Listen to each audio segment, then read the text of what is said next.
Antes de iniciarmos, já se inscreva no canal, deixe seu like, comente e compartilhe nossos vídeos. Assim você ajuda o canal a continuar crescendo e chegando a cada dia mais longe. Tenham bons sustos. Meu nome é Daniel, e o que vou contar não é uma história para entreter ou assustar por diversão. É um aviso, um testemunho do que existe nas franjas da nossa realidade, nos erros do caminho, nos momentos em que a vida parece piscar.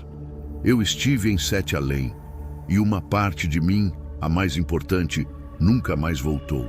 Tudo começou numa terça-feira chuvosa de novembro, daquelas que o céu de São Paulo assume uma cor de chumbo e a cidade parece se dissolver em tons de cinza. Eu sou representante comercial, rodo o interior do estado de carro, um guerreiro Celta 2008 que já viu mais asfalto que muito caminhoneiro. Naquele dia, a meta era chegar a uma cidadezinha perto de Sorocaba, um cliente novo, promessa de uma comissão gorda. A chuva era torrencial, limpadores no máximo, e ainda assim, a visibilidade era um borrão de luzes e vultos. O trânsito na Castelo Branco estava infernal. E por um impulso idiota de quem se acha mais esperto que o Waze, decidi pegar um atalho que um colega havia comentado, uma estradinha vicinal que, segundo ele, cortava caminho, que era uma beleza. O asfalto bom logo deu lugar a um pavimento remendado e depois a um caminho de terra batida e pedras. A chuva transformara a estrada num lamaçal. O Celta, valente que só ele patinava, mas seguia em frente. O céu escureceu de uma forma que não parecia natural para as 4 da tarde. Uma névoa densa, quase oleosa, começou a subir do chão, engolindo as poucas árvores retorcidas na beira da estrada. O sinal do celular, claro, havia sumido há quilômetros. Foi quando a primeira coisa estranha aconteceu. Passei por uma placa de boas-vindas. Verde, de metal, carcomida pela ferrugem. As letras, porém, eram claras. Bem-vindo a Sete Além. Não dei muita importância. Pensei ser o nome de algum bairro rural, um desses nomes curiosos que a gente encontra por aí.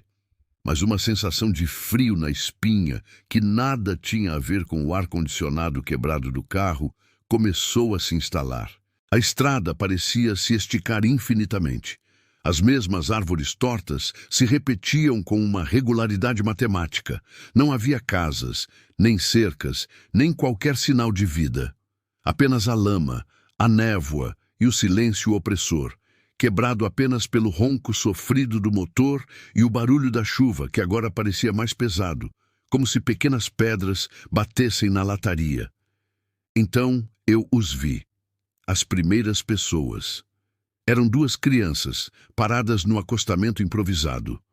Uma menina e um menino, de mãos dadas. Vestiam roupas que pareciam dos anos 70, puídas e desbotadas. Diminuí a velocidade, pensando que poderiam precisar de ajuda. Abri um pouco o vidro e o cheiro que entrou foi de mofo e terra molhada, um odor antigo, de coisa guardada há muito tempo. "Tudo bem com vocês? Precisam de ajuda?" perguntei. Eles se viraram para mim, e o meu sangue gelou. Seus rostos eram pálidos, de uma palidez doentia, quase translúcida. Mas foram os olhos que me paralisaram. Eram grandes, escuros, completamente negros, sem íris ou esclera. 2 poças de escuridão que pareciam sugar a pouca luz do ambiente. Eles não disseram nada. Apenas me olharam com uma ausência de expressão mais aterrorizante que qualquer careta de ódio. A menina levantou a mão e apontou para a frente, para a estrada. Entendi o recado. Acelerei, o coração martelando na garganta, os pneus jogando lama para todo lado. Mais à frente, a estrada se alargou e deu numa espécie de vilarejo. As casas eram de madeira escura, com janelas cegas, sem vidros, como órbitas vazias. Algumas poucas luzes amareladas e fracas piscavam em postes de madeira tortos. Havia mais pessoas. Andavam devagar, arrastando os pés. Todas com a mesma palidez, as mesmas roupas anacrônicas, e eu sabia, mesmo sem conseguir encarar, os mesmos olhos de escuridão. Parei o carro em frente ao que parecia ser um armazém. A placa de neon falhava, soletrando "Venha". Precisava de informações, de uma saída. Respirei fundo e desci. A chuva havia parado, mas a névoa continuava densa, abafando todos os sons. O ar era pesado, difícil de respirar. Empurrei a porta do armazém, que rangeu como um gemido. Lá dentro, o cheiro de mofo era ainda mais forte. Prateleiras quase vazias continham latas amassadas e sem rótulos, cobertas por uma camada grossa de poeira. Atrás de um balcão de madeira carcomida, um homem alto e esguio limpava um copo com um pano sujo. Ele se moveu de uma forma lenta, desarticulada. Quando levantou a cabeça, vi os mesmos olhos negros. Pois não, a voz dele era um sussurro rouco, como folhas secas se arrastando no chão. Boa tarde. Eu acho que me perdi. Meu celular está sem sinal. O senhor sabe me dizer como eu volto para a rodovia principal? Minha voz saiu trêmula. Ele parou de limpar o copo e pousou as mãos espalmadas no balcão. Os dedos eram longos, com unhas amareladas e grossas. Ele me encarou por um tempo que pareceu uma eternidade. O silêncio era total. Você não devia ter vindo para cá, ele disse por fim. Ninguém vem para cá por querer. Foi um desvio, a estrada, comecei a explicar. Não existe desvio para cá, ele me cortou. Só um caminho. O seu te trouxe aqui. Agora você precisa achar o caminho de volta. E tem que ser rápido. Um pânico avassalador tomou conta de mim. Aquilo não era um lugar comum. Era uma armadilha. Rápido por quê? O que acontece aqui? Perguntei, a voz um fiapo. Ele se inclinou sobre o balcão e pela primeira vez vi uma sombra de expressão em seu rosto pálido. Era algo que se assemelhava à pena, ou talvez a um cansaço infinito. À noite, ele sussurrou. A noite aqui não é como a sua. As coisas mudam, as vozes começam. E se você estiver aqui quando o sino tocar, você não vai mais embora. Um calafrio percorreu meu corpo. Olhei pela janela e vi que a pouca luz que havia estava desaparecendo rapidamente. Que sino? Perguntei. Mas ele não respondeu. Apenas apontou com o queixo para a porta. Vá, siga a estrada. Não pare, não olhe para os lados. E pelo amor que você ainda tem, não escute as vozes. Eu não precisei ouvir duas vezes. Corri para o carro, a chave tremendo na minha mão. Dei a partida e o motor, que nunca falhou, engasgou duas vezes antes de pegar. Arranquei, cantando pneu na lama.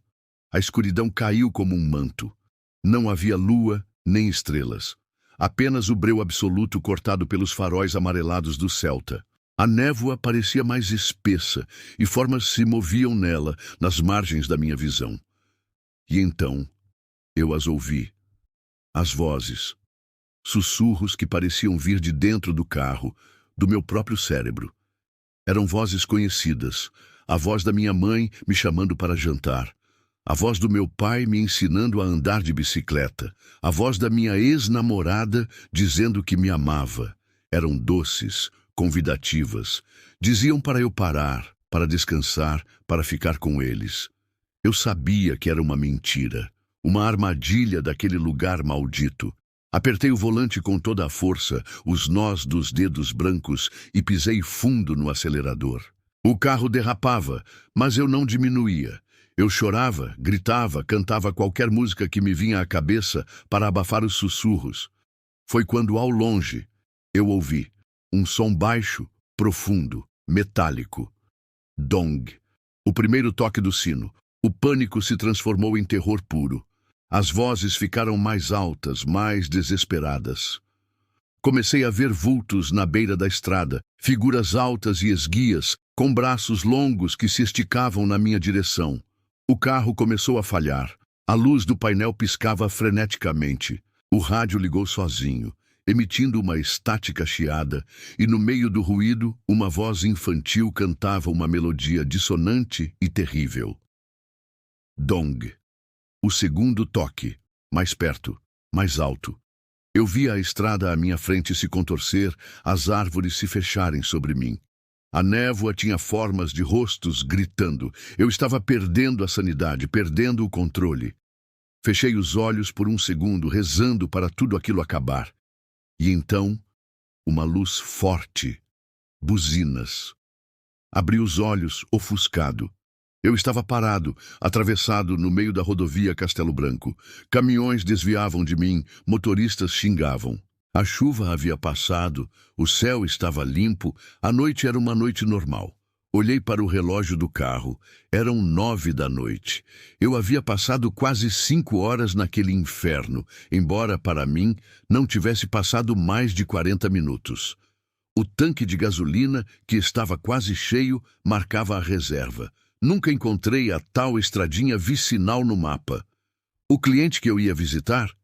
A empresa faliu há mais de 10 anos, me disseram quando finalmente liguei, no dia seguinte.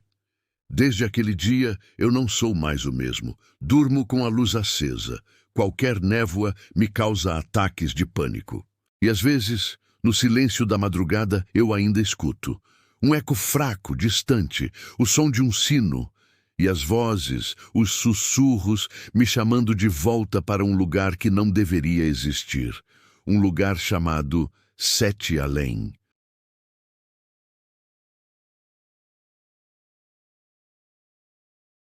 Meu nome é Júlia, e há 2 anos eu era apenas mais uma estudante de arquitetura em São Paulo, vivendo à base de café e noites mal dormidas.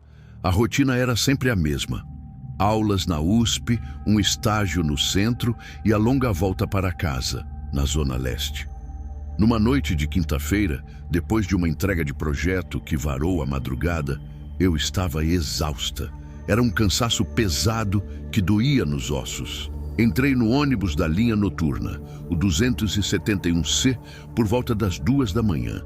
A cidade, a essa hora, é um esqueleto de néon e sombras. O veículo estava quase vazio, o que era um alívio. Encontrei um assento na janela, encostei a cabeça no vidro frio e o ronco do motor me embalou. Eu só queria fechar os olhos por um instante. Foi meu erro. Não sei por quanto tempo dormi. Quando acordei, não foi com um solavanco, mas com a ausência dele. O ônibus estava parado, em silêncio. O motor desligado. Olhei pela janela e meu coração deu um pulo. Não era a minha rua. Não era rua nenhuma que eu conhecesse. Estávamos num terminal, mas um terminal estranho, morto.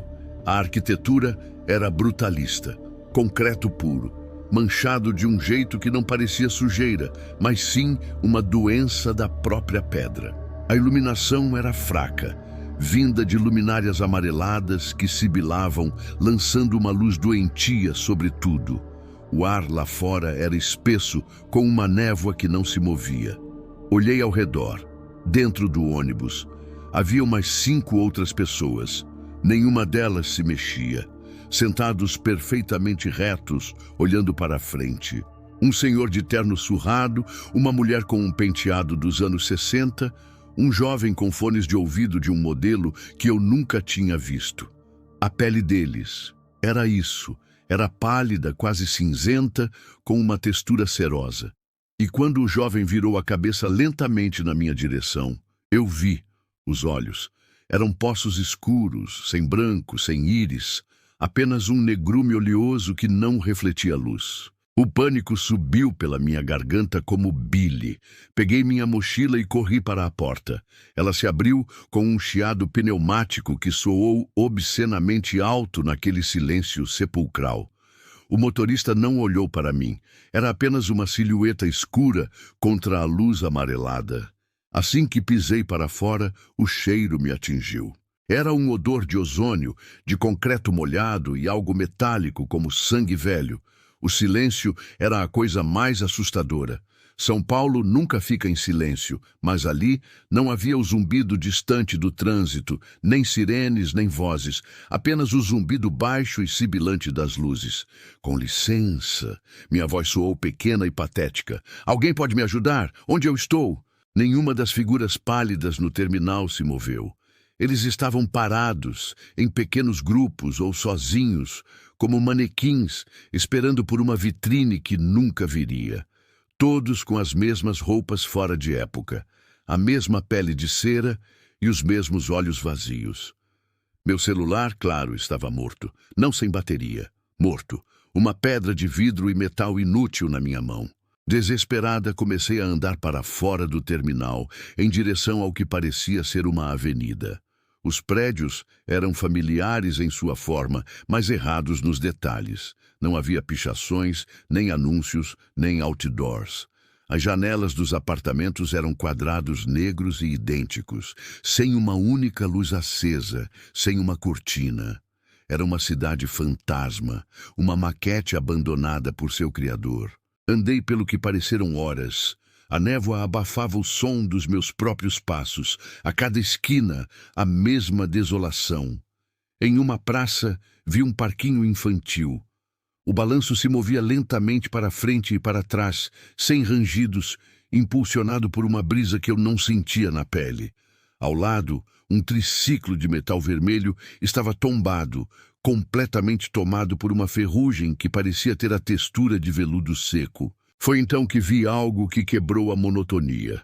Uma vitrine de uma loja de televisores. Os aparelhos, modelos antigos de tubo, estavam todos ligados, mas não passavam programa algum.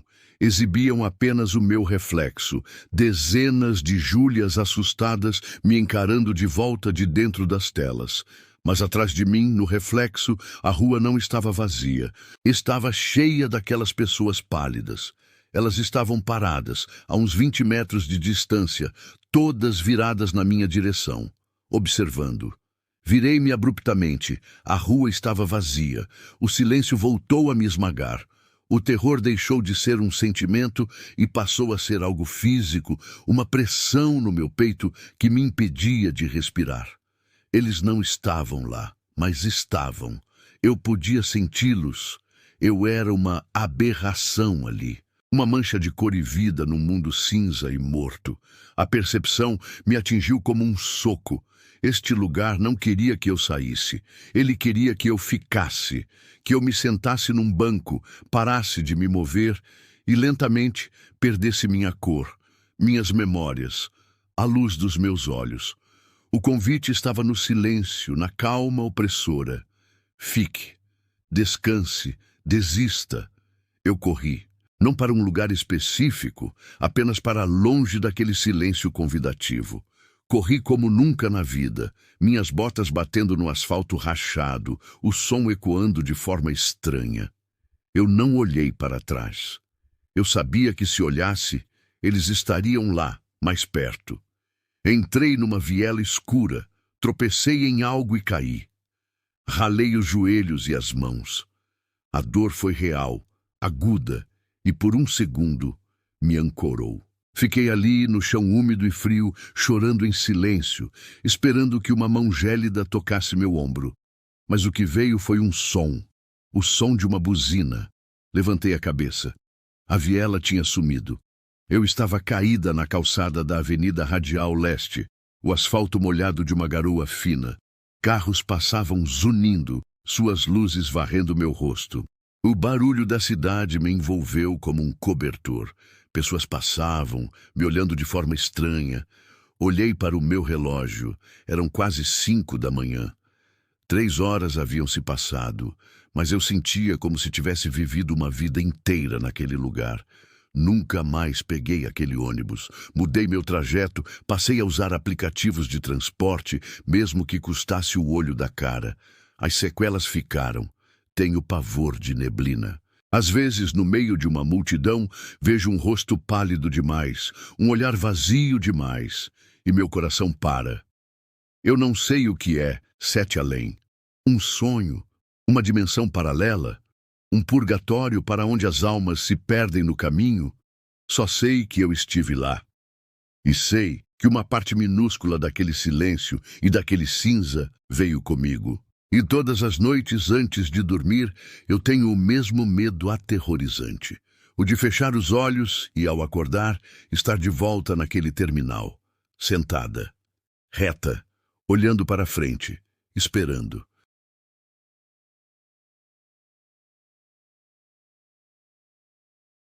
Meu nome é Léo, e minha paixão, ou talvez minha maldição, sempre foi a fotografia de lugares abandonados. O urbex, como chamam. Há uma beleza na decadência, uma poesia no concreto que desmorona e na poeira que cobre histórias esquecidas. Foi essa busca que me levou ao limiar do inferno, a um lugar que não está em nenhum mapa, Sete Além. O alvo era o Sanatório Medeiros, uma colossal estrutura em ruínas no interior de Minas Gerais. Lendas locais falavam de uma ala perdida, uma seção inteira do hospital que teria sido selada nos anos 50 após um incidente, nunca explicado. Para um explorador como eu, era o Santo Graal. Entrei ao entardecer, a Golden Hour dos fotógrafos, que ironicamente banhava o hospital decrépito numa luz dourada e melancólica. O lugar era um labirinto de corredores mofados, salas de cirurgia com mesas de aço enferrujadas e quartos com camas onde o fantasma do sofrimento ainda parecia pesar no ar. Era perfeito. Eu estava em casa. Depois de horas explorando, encontrei-a no subsolo. Uma porta. Não era como as outras, de madeira podre ou metal enferrujado. Era de um aço pesado, cinza, sem maçaneta, apenas com um pequeno visor de vidro grosso e amarelado. Não havia placa nem número. Um frio emanava dela, um frio que não era da umidade, mas da ausência de tudo. Minha bússola interna gritava para eu dar meia volta. O fotógrafo em mim, faminto pela imagem inédita, a ignorou. Com uma barra de ferro, consegui forçar a tranca. A porta se abriu sem um rangido. O que soou foi um suspiro, como se o ar de dentro, pressurizado e estagnado por décadas, finalmente escapasse. E o cheiro não era de mofo ou podridão.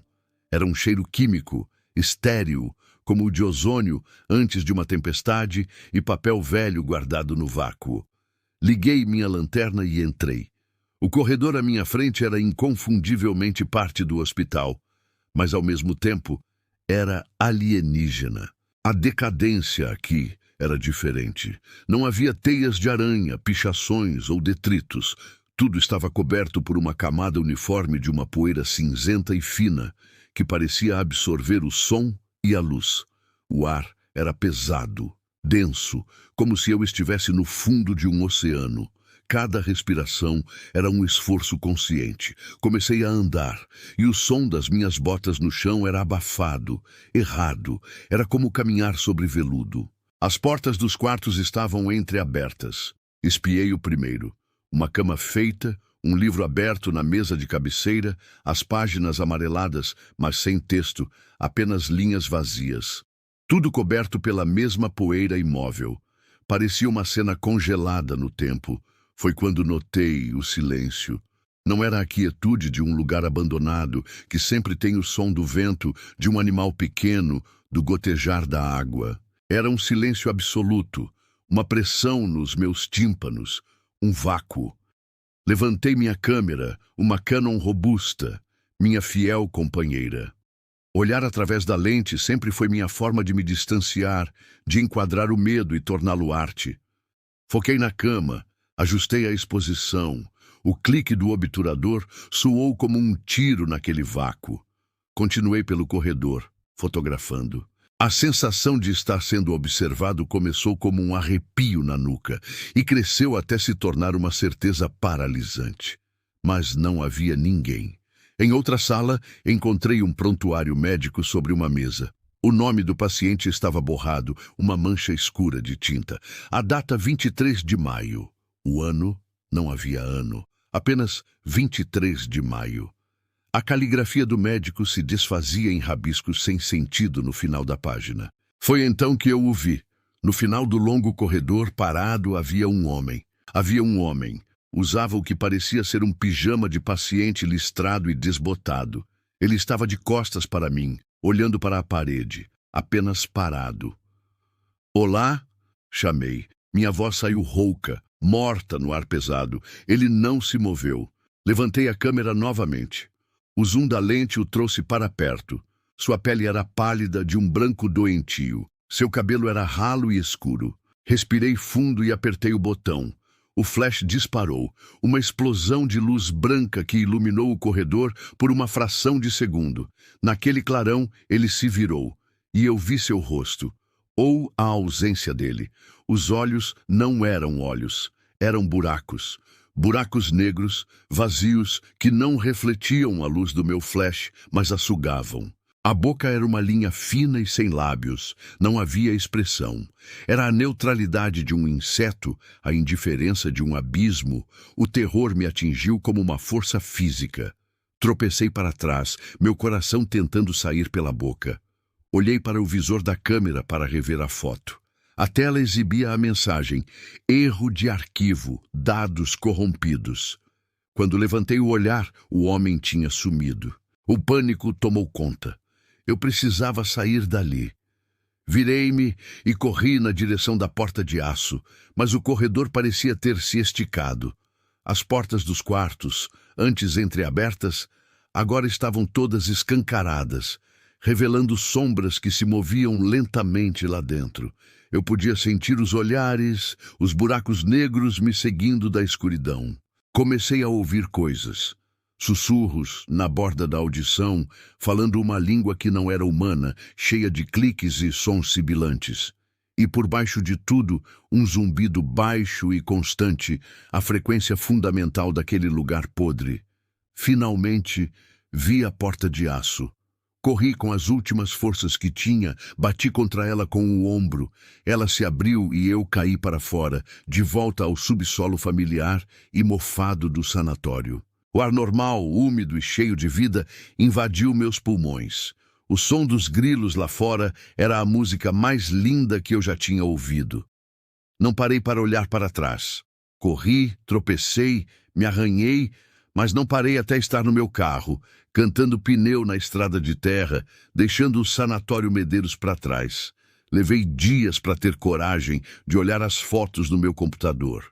A maioria dos arquivos daquela ala perdida estava de fato corrompida, mas 3 imagens abriram. Eram do primeiro quarto que visitei, o da cama feita e do livro sem texto.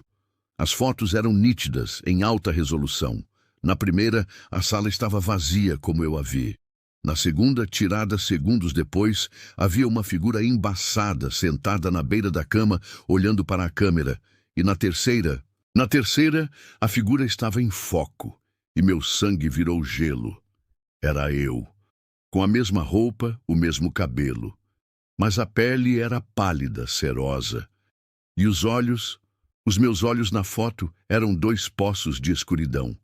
Eu estava sentado ali, perfeitamente imóvel, com o livro de páginas em branco no meu colo, coberto pela mesma poeira cinzenta e eterna de Sete Além.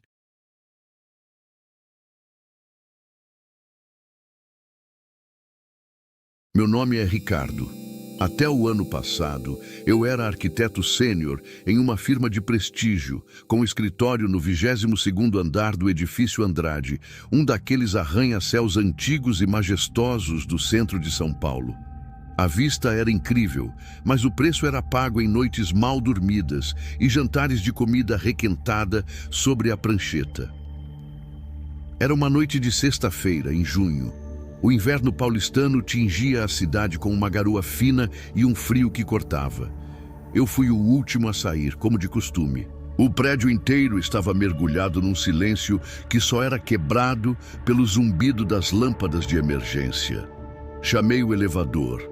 Não o moderno, de aço escovado, mas a velha cápsula de serviço.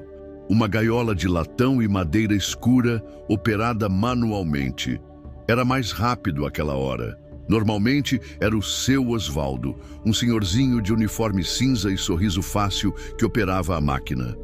Mas naquela noite havia outro homem lá dentro, alto, magro, de uma palidez que a luz amarelada do elevador tornava cadavérica. Ele não usava uniforme, apenas um terno escuro e mal cortado. Ele não me cumprimentou. Apenas assentiu com a cabeça, seus olhos fixos num ponto acima do meu ombro. Senti um calafrio, mas o cansaço era maior que a estranheza. "Térreo, por favor", eu disse. Ele não respondeu. Apenas fechou a porta sanfonada de latão com um clique suave e moveu a grande alavanca de bronze. O elevador começou sua descida. O tranco inicial, o ranger familiar dos cabos, tudo normal. Passamos pelo 21, 20, 19, mas ao passar do 10º andar, a sensação mudou. O movimento suave de descida foi substituído por uma espécie de vibração surda, um zumbido de baixa frequência que parecia fazer meus dentes tremerem. As luzes do painel, que marcavam os andares, começaram a piscar erraticamente antes de se apagarem. Fomos mergulhados numa escuridão quase total, quebrada apenas pela fresta de luz de emergência perto do teto.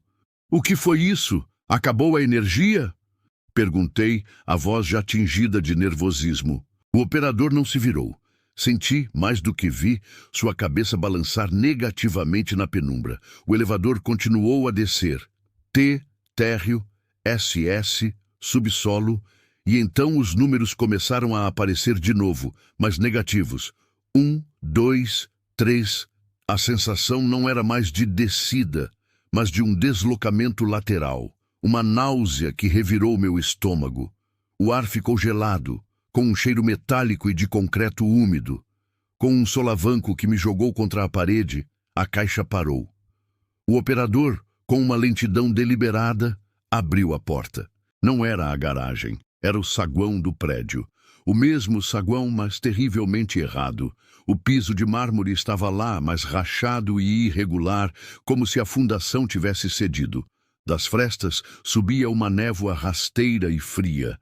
As paredes de jacarandá estavam desbotadas, de um cinza doentio, e as luminárias de bronze estavam cobertas por uma corrosão esverdeada que não era natural. A porta giratória de vidro que dava para a rua estava imóvel, suas folhas opacas, cobertas por uma camada de poeira tão espessa que parecia feltro.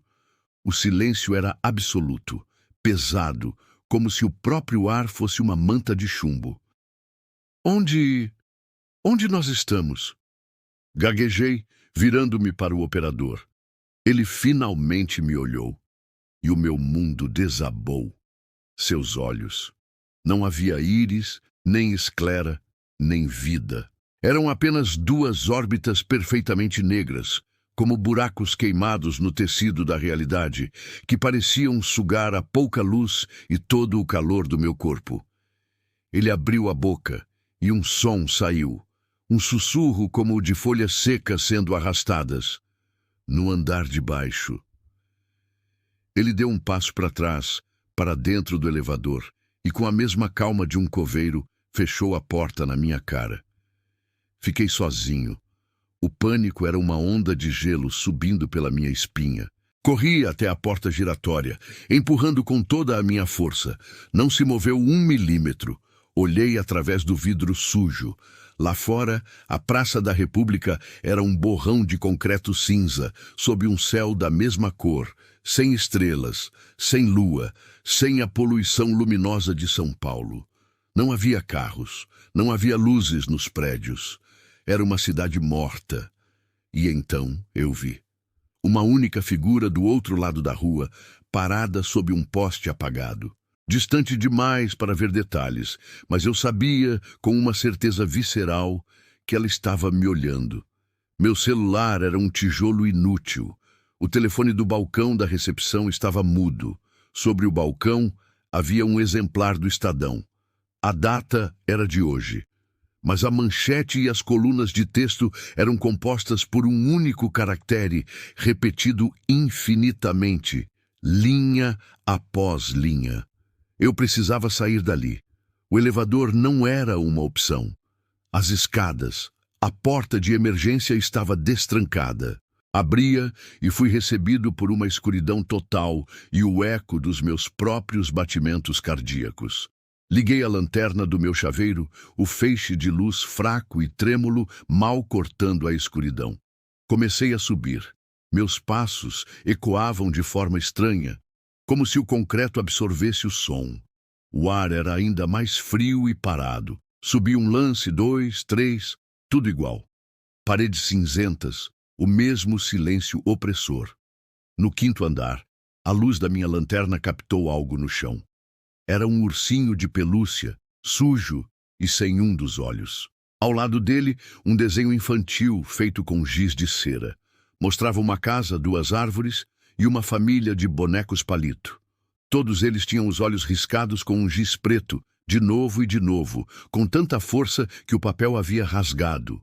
Um som vinha de cima, um som baixo, rítmico. Toque, toque, toque. Congelei. O som parou. Prendi a respiração, ouvindo. Silêncio. Convenci-me de que era minha imaginação e continuei a subir, agora mais rápido. No 10º andar, o som voltou, mais claro. Toque, toque, toque. Era o som de uma bolinha de gude caindo degrau por degrau. Apontei a lanterna para cima, na espiral da escadaria. A bolinha veio rolando, brilhando na minha luz, e parou nos meus pés. Era de um vidro escuro, quase preto, e então uma vozinha infantil ecoou do topo da escada, uma voz sem emoção, plana como um eletrocardiograma zerado. É sua vez de jogar. Eu não vi quem falou, não precisei. O terror puro destilado tomou conta de mim. Eu não gritei. O medo era tanto que roubou meu fôlego. Dei meia volta e desci as escadas correndo, pulando degraus, tropeçando na escuridão, o som da bolinha de gude recomeçando sua descida atrás de mim. Cheguei ao saguão ofegante, desesperado. A figura do outro lado da rua tinha se movido. Estava no meio da avenida agora, mais perto. Eu estava preso. Foi quando ouvi um ding suave. A porta do elevador social, o moderno, se abriu. Lá dentro, a luz era branca e normal. E seu Osvaldo estava lá, com seu uniforme cinza, o rosto marcado pela preocupação. Doutor Ricardo, o senhor está bem? Ouvi uma correria. Achei que tinha acontecido alguma coisa. Eu não pensei. Mergulhei para dentro da cabine como um náufrago.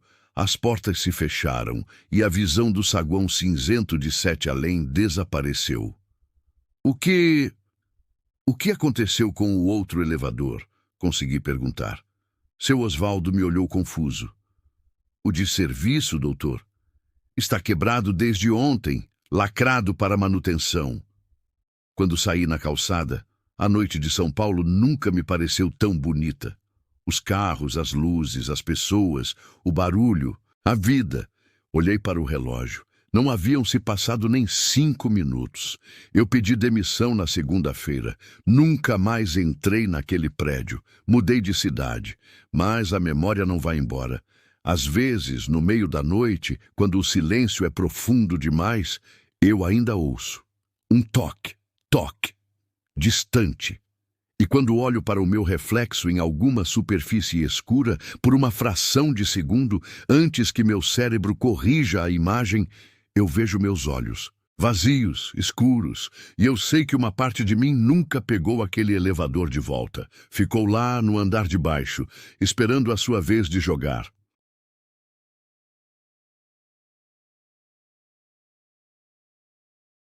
Meu nome não importa. O que importa é que eu sobrevivi e preciso que alguém acredite. Preciso que este relato sirva de aviso, um mapa de um lugar que não deve ser encontrado. Tudo começou há 3 anos. Éramos 4 amigos, recém-formados na faculdade, cheios daquela arrogância invencível que só a juventude te dá. Decidimos fazer uma viagem barata, de carro, para uma cachoeira no interior de Minas. Sem frescura, só nós, um carro velho e a estrada. O erro, o nosso primeiro e fatal erro, foi confiar num atalho que o tio de um amigo comentou uma vez numa festa. Uma estradinha de terra que corta a serra economiza uns 80 quilômetros, ele disse. Depois de horas na estrada principal, vimos a tal entrada. Não havia placa. Era só uma boca escura de terra batida, ladeada por árvores retorcidas e densas demais para a região. O GPS do celular perdeu o sinal quase que instantaneamente. Rimos disso. A aventura estava começando. As primeiras horas na estrada de terra foram normais. Poeira, solavancos, música alta. Mas aos poucos, o ambiente começou a mudar. A vegetação ficou estranha, com cores pálidas, quase doentias. O som dos insetos e pássaros sumiu. Um silêncio pesado, que zumbia nos ouvidos, se instalou. Foi Mariana, no banco do carona, quem notou primeiro. Gente, que silêncio é esse? Ninguém respondeu. Todos nós sentimos. O ar ficou denso, com um cheiro adocicado e rançoso, como flores morrendo. O céu, antes de um azul vibrante, adquiriu uma tonalidade sépia de foto antiga. A estrada parecia não ter fim, e a paisagem não mudava. Sempre as mesmas árvores pálidas, sempre o mesmo silêncio opressor. Foi quando o carro morreu. Sem aviso, o motor engasgou e parou. Tiago, o nosso mecânico amador, tentou de tudo. Nada. Estávamos parados no meio do nada, sem sinal de celular e com o sol começando a baixar no horizonte, pintando aquele céu doentio com tons de laranja e roxo. Foi então que a vimos. Uma cidade. Surgia no fim de uma curva suave, aninhada num vale que não deveria existir. Não havia placas de boas-vindas. As casas eram de uma arquitetura esquisita, uma mistura de colonial com algo mais antigo, quase primitivo. As paredes eram de um branco encardido, e as janelas, pequenos quadrados escuros, pareciam olhos vazios nos observando. Havia uma pequena igreja no centro, com uma torre fina e um sino de bronze manchado pelo tempo. Na placa torta e quase ilegível na entrada, uma única palavra pintada à mão, com tinta desbotada: Sete Além. O nome nos causou um arrepio coletivo, mas o desespero por ajuda era maior. Empurramos o carro até a entrada da cidade e caminhamos por suas ruas. O silêncio aqui era ainda pior. Não havia crianças brincando, nem cães latindo, nem música. Só o som dos nossos passos no calçamento irregular. As pessoas começaram a aparecer. Saíam de suas casas lentamente, em silêncio. Eram pálidas, com olhos grandes e escuros, desprovidos de qualquer emoção. Moviam-se de uma forma estranhamente sincronizada, parando nas portas e janelas para nos observar. Não eram hostis, não no começo. Eram apenas vazios. O medo real começou quando percebemos os sorrisos. Eram sorrisos largos, forçados, que não alcançavam os olhos. Um esgar que mostrava os dentes, mas que não continha alegria nenhuma. Era a máscara de um predador tentando parecer inofensivo. Um homem mais velho, com o rosto vincado como um mapa antigo, se aproximou. "Perdidos?" ele perguntou, a voz grave e sem inflexão. Explicamos a situação. Ele balançou a cabeça lentamente. "O carro não vai pegar. Não hoje. Fiquem. Comam. Amanhã o sol ajuda." Sua oferta soava como uma ordem. A fome e o cansaço nos venceram. Ele nos levou a uma pequena estalagem. O lugar era limpo, mas tudo parecia fora do lugar. As cadeiras eram um pouco altas demais, os talheres, pesados de forma desajeitada. Serviram-nos uma sopa grossa, de cor indefinida. O cheiro era o mesmo do ar lá fora, adocicado e podre. Eu e Mariana não conseguimos comer. Júlia, faminta, comeu algumas colheradas e parou, dizendo que estava enjoada. Tiago, sempre o mais teimoso, comeu o prato todo. "É só comida de roça, pessoal. Relaxem." Enquanto o sol se punha, a cidade mudava. As sombras se alongavam de formas não naturais, e os habitantes começaram a se reunir na praça em frente à igreja. Seus movimentos ficaram mais lentos, mais rituais. Os sorrisos forçados desapareceram, substituídos por uma expressão de expectativa faminta. Seus olhos escuros nos seguiam de cada canto. Foi quando o sino tocou. A primeira badalada ecoou pelo vale, um som grave e dissonante que pareceu fazer o ar vibrar. Dong. Os moradores se viraram em nossa direção como um só organismo. Dong. A segunda badalada. Seus rostos começaram a se contrair. A pele pálida parecia esticar sobre os ossos. Dong. A terceira. O homem velho que nos recebeu estava na frente da multidão. Seu pescoço estalou, virando a cabeça num ângulo impossível. O sorriso voltou, Mas desta vez era diferente. Aberto demais, predatório, dong. A quarta. Júlia começou a vomitar a sopa que tinha comido. Era uma substância escura e fibrosa que se movia debilmente no chão. O pânico nos atingiu como uma parede de concreto. Dong. A quinta. Corremos. Corremos de volta para o carro, o som das badaladas nos perseguindo como marteladas no crânio. Atrás de nós, o som de pés se arrastando rápido no calçamento. Não era uma corrida humana.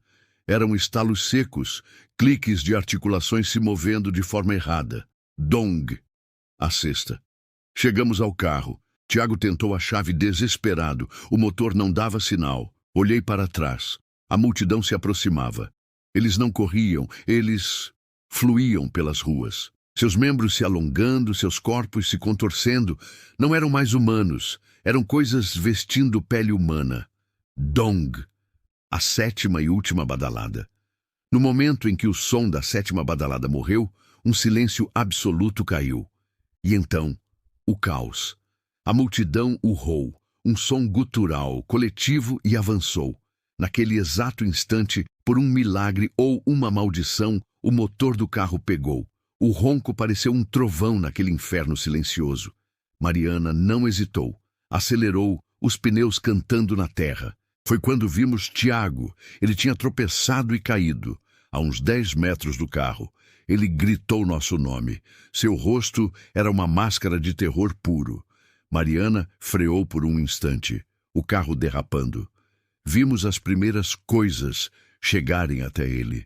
Vimos mãos pálidas e com dedos longos demais o agarrarem. Vimos seu corpo ser puxado para o meio da turba faminta. O último som que ouvimos dele foi um grito que foi abruptamente cortado. A decisão mais desumana e mais necessária da minha vida. Gritei para Mariana: acelera, agora! Ela obedeceu.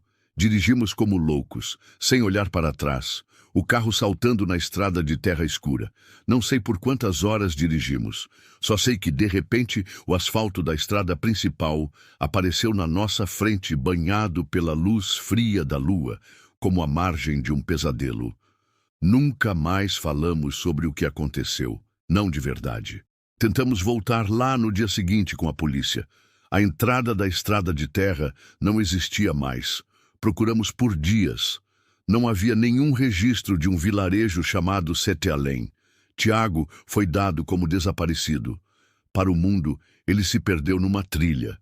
Mas eu sei a verdade. Eu não durmo direito desde então. Às vezes, no silêncio da noite, eu ouço um sino distante. E em multidões, vejo rostos pálidos com sorrisos que não alcançam os olhos. Eles estão me observando. Então, se você estiver numa estrada desconhecida e vir um atalho que não está no mapa, uma entrada de terra ladeada por árvores doentes, siga em frente. Não pare. Não confie no silêncio. E por tudo o que é mais sagrado, se ouvir um sino, comece a rezar. Porque quando a sétima badalada soar, não haverá mais para onde fugir. O além estará ali para te buscar.